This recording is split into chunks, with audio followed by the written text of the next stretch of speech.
Junji Ito, Uncanny, The Origins of Fear. Why are we drawn to fear? Horror manga legend Junji Ito has fascinated the world with his beautiful and strange tales, from his debut story Tomi to Uzumaki, Hijio, and many other famous works. In this professional memoir, the horror manga analysis, he tells all, and digs into the dark recesses, reflections on influences from his childhood, thoughts on manga, next level idea generation techniques, character design, craftsmanship, and more, full of never before told insider anecdotes and behind-the-scenes stories. This is a must-have book for fans who want to immerse themselves completely in the world of Junji Ito. Where does fear come from? From the unknown. From the possibility of death. He's gone. Or from the existence of things that defy imagination.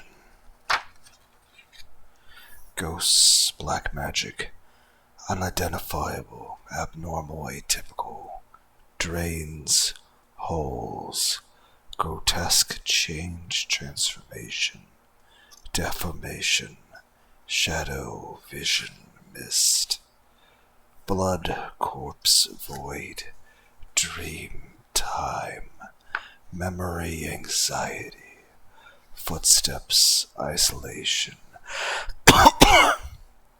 solitude, ignorance, powerlessness, despair, limitation, crime and punishment, unease, maze, deadline, dead end, jealousy, desire,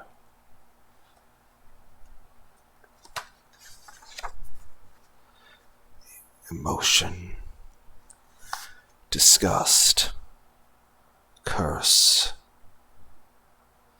beauty, self-awareness, obsession, eyes, voices.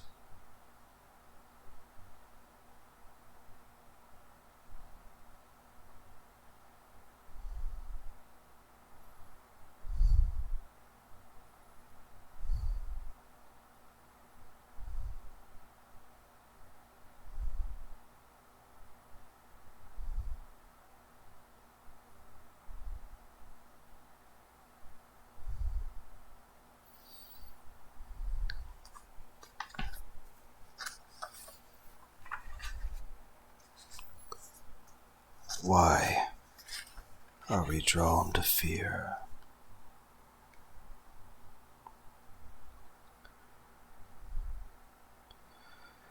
In a world covered by endless water, people are forced to eke out a living on the small patches of land that remain above the sea. The people of this world rely on ancient technology driven by quantum refractors, a powerful energy source. These refractors lie in ancient ruins underground and in the sea, and are sought out by explorers called diggers. These brave explorers are the sole source of refractor energy, which has become a cornerstone of the emerging civilizations. Originally, this was the diggers' only purpose: to find refractors so that civilization might endure. However, over the years, the story of a fabulous treasure, the legendary Mother Lode, began to be whispered among the diggers, the mother lode, a treasure so great that were it discovered it would provide so much power that the world never need fear running out of energy. Seeking this mother lode, diggers travel from one island to another in their flying machines, ever hoping that they'll find what they seek just over the horizon. Hope, despair, charity, greed, duty, power. Who can say what truly motivates the diggers? Enter the mind of a man obsessed with terror, his soul held in thrall by the terrifying and bizarre, and glimpse the origins of fear. Contents, Chapter 1. Who cares what other people think? Chapter 2. Indecision, anxiety, frustration. You don't do it because it's meaningful. Ideas, when fantastical stories came into being. General Marx, Idea and Story Creation.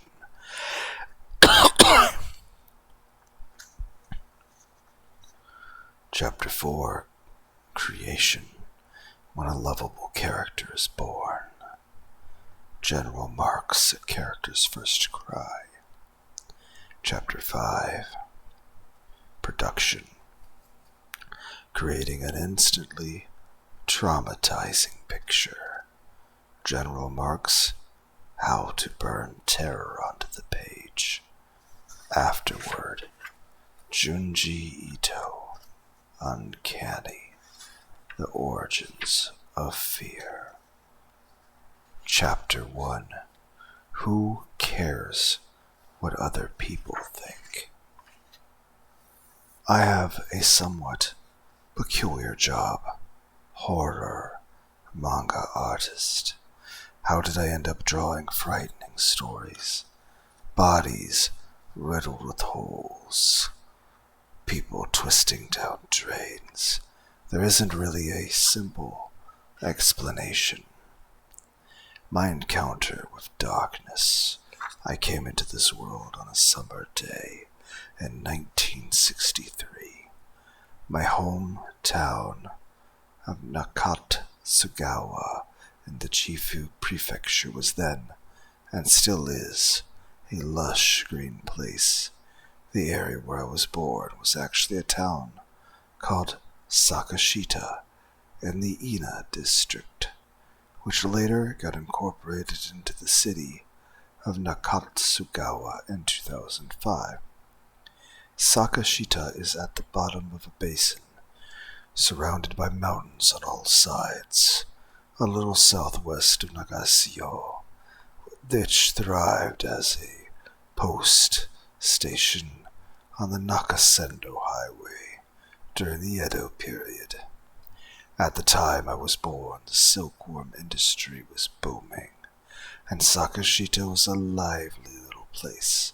The Kisugawa River wasn't too far from where I lived, and so we would go swimming there in the summer, and the roads, pools, shrines, and tunnels, where my friends and I played in this town, all make appearances in my manga. Surrounded by all this natural beauty, I grew up healthily, the way children do. How did I end up drawing frightening stories? Bodies riddled with holes, people twisting down drains. There isn't really a simple explanation, but by describing the world I grew up in, I might be able to tell you how I became so fascinated with the bizarre and gained an interest in this thing called terror. This might seem to be a long way around, but the things we absorb from the world around us influence and affect our present selves, so I hope you won't mind me joining me as I look back on my life thus far. I was 3 or 4 years old when I first became aware of the feeling of fear going back in time. Through my memories, I hit upon the long, dark path leading to the bathroom at my childhood home. We lived in a 2-story wooden duplex. I'm told it was built 70 years before I arrived on the scene, so it was a relative antique. The duplex was 2 houses side by side when I was little, and one of them, these, was my home. The family next door later rebuilt, and the duplex was split up. At the time, there were 7 of us in my family. My father, my mother, my 2 older sisters, me and my 2 aunts, my father's younger and older sisters. After graduating from a vocational high school, my father got a job at Tokai Electrical, a company that did electrical construction work, but he had a desk job and never went out to work in the field. My father drank, but he was shy by nature, and when he was sober, he was an extremely reserved man. On his days off, he would go fishing, his hobby, or chop wood in the backyard to heat the bath. So I have basically no memory of him playing with me, except for one time when I was little. He drew a kaiju Guilala for me. The drawing was quite well done, as I recall. The fact that he was very good at drawing. He'd actually wanted to go to an art school, but had to give up that dream because of family circumstances. He wasn't a talkative man. It was my aunts who told me this history. I didn't have too many conversations with my father himself, so I don't really know how much more than this. My mother, on the other hand, worked full-time at a factory in the area, making capacitors an essential part.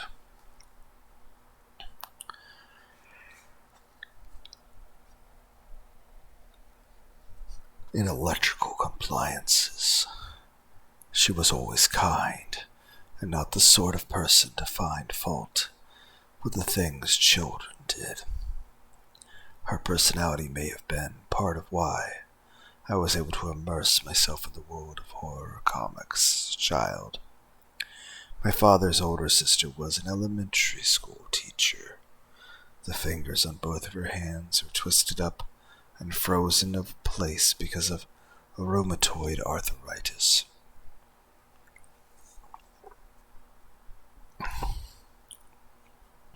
And I have very clear memories of her having a lot of issues because of this. She tried all kinds of folk remedies to cure this affliction of hers. She often bought and ate canned lamprey, which was said to be nutritious and increase stamina. I got her to let me try it once. It was indescribably bitter, and the texture was awful. It was definitely not good. Radium hot springs are another supposedly effective treatment meant for rheumatoid arthritis, so we had a small plastic container of radium ore in our bathroom. Thinking about this now, I do wonder whether it was such a good idea to toss this ore into the water like bath salts, given that it does emit radiation, however minute that emission might be. All of which is to say, my parents and older aunt were out of the house during the day for work, meaning that it was my younger aunt alone who looked after baby me on the weekends. She managed to find fault with pretty much everything, so I often rebelled against her. You could say our family was a little unusual.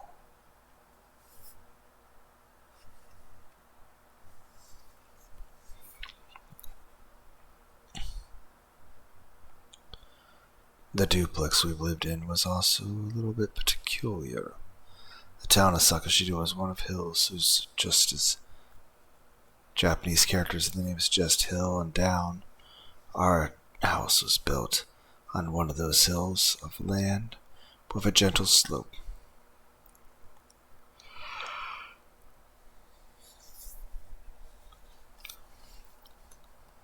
This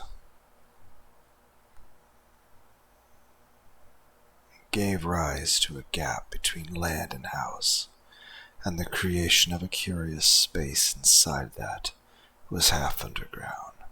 At the time, we had a pit latrine type of squat toilet, and in order to go outside to the bathroom, you had to go through the underground passage. The basement never saw the light of day, so it was damp and humid, gloomy even at midday. It felt much like something would jump out at you at any second. Obviously, this atmosphere was even creepier once night fell.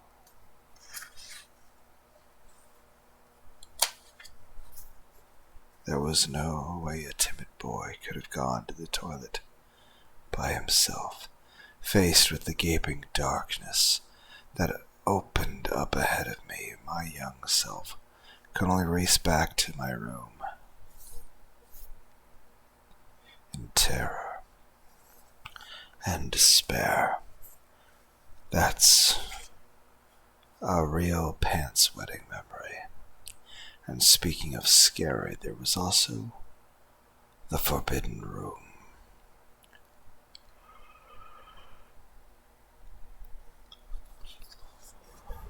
On the second floor of our house, which was full of odd, dusty cabinets and folding screens. Of course, just stepping over the threshold into this room would not bring curses raining down upon your head. The room had simply been turned into a storage space where we showed all the furniture and things we weren't currently using. We almost never went inside.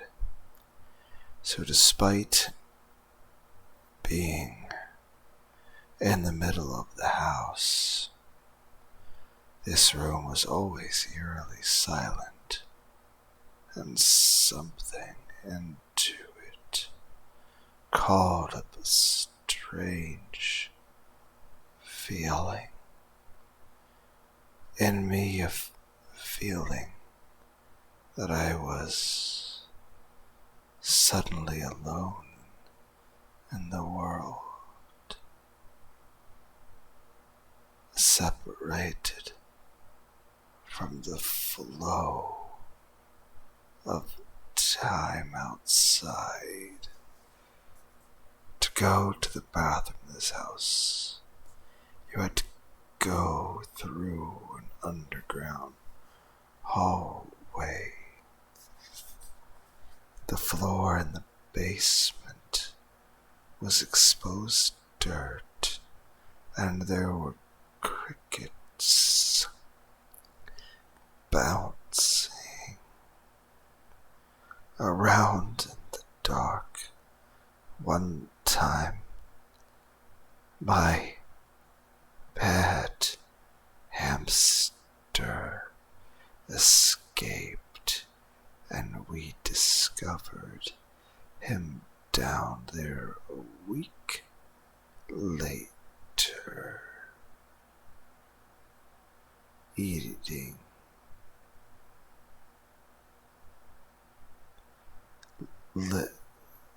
living free. He probably survived by eating the crickets. When I think about it now, I can see how strange underground hallways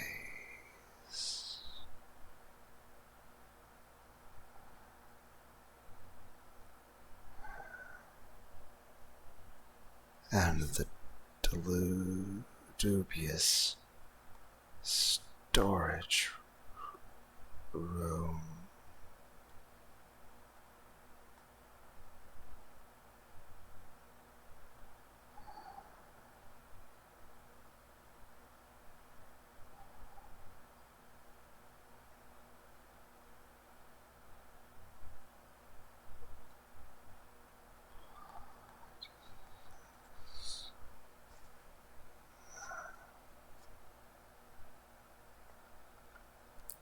Might very well have been the origin of what I feel to be terror. I had wanted to finish chapter 1. Heck, I typed into my phone for the intro of Mega Man Legends. It's a really great PS1 game. I still want a Mega Man Legends 3. Also, I was considering getting the manual to Brave Fensu Musashi, the best game ever made for the PS1, and reading the manual for that too. Maybe I will continue this idea of reading part of a tradition or something. So,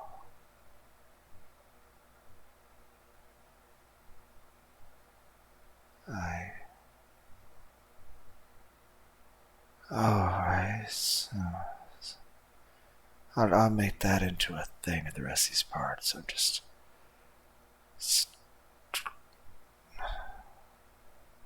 I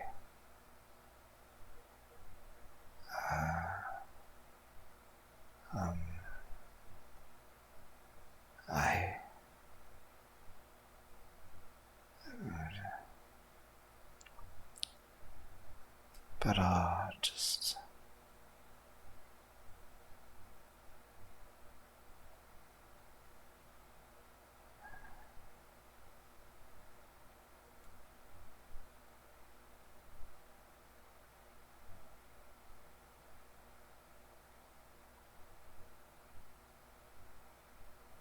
actually, I'm gonna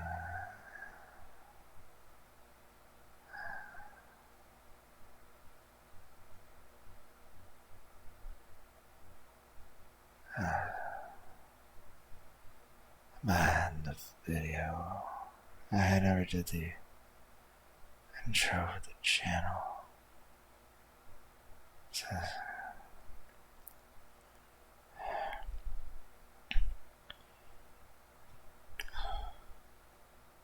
greetings, one and all, to the most cursed, most cringiest corner of the internet, a YouTube channel content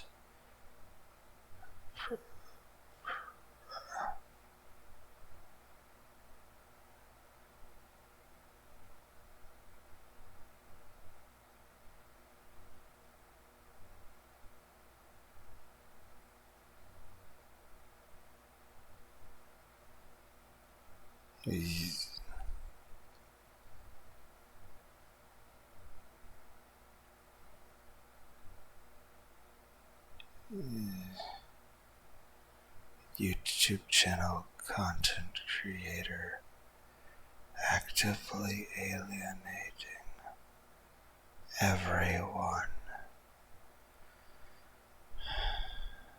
both the analog and digital world.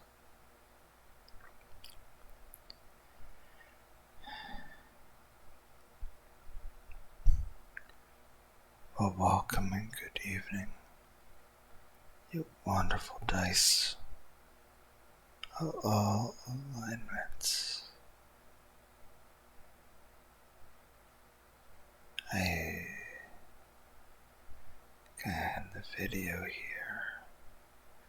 I hope everyone out there had a good day. Feel free to suggest any games or anime or music you think is good, and I hope everyone has all the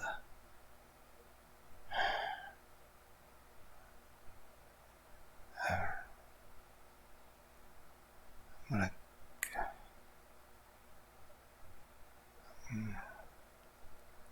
I just hope you guys have all the hugs and headbats you could ever want. Thanks for stopping by. I hope you have a good day.